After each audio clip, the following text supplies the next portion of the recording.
Сыбайлас жемқорлық бұл әлемдегі барлық мемлекеттердің қай-қайсысында қатты алаңдататыны анық. Ол зор әлеуметтік қасірет. Қазақ ел ішінде жемқорлықпен күресу мемлекеттік саясаттың стратегиялық басым бағыты. Мәселен, ашықтық пен айқындық қағидаларын ұстана отырып, мемлекеттік аппаратты трансформациялау, тұтынушыға бағытталған қызмет көрсету, парасаттылық идеологиясына негізделген ауқымды ағарту жұмыстарын жүргізу, тиімді алдын алу және пәрменді қылмыстық құқықтық шараларды қабылдау. Сыбайлас жемқорлыққа қарсы іс-қимыл әрбір азаматтың парызы.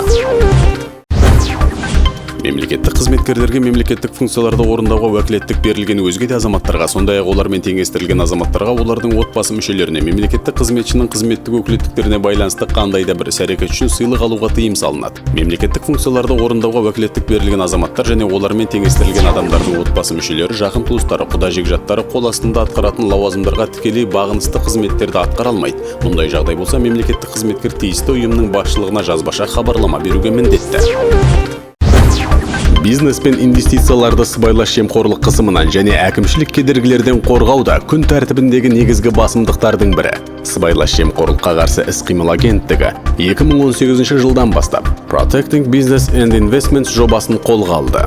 Оның мақсаты бизнес өкілдері мен инвесторларды заңсыз әрекеттерден қорғау және осы саладағы жемқорлықтың жолын кесу. Агенттік кез келген кәсіпкердің мәселесін шешу үшін құқықтық негізде көмек көрсетеді.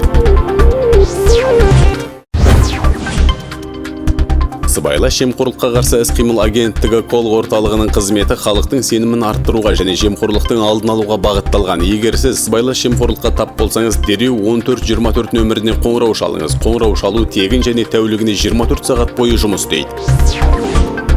Сыбайлас жемқорлық фактілері туралы хабарлаған азаматтарға ақшалай сыйақы қарастырылған. Қоғамдық белсенділік танытып, жемқорлықпен күресуге үлес қосыңыз.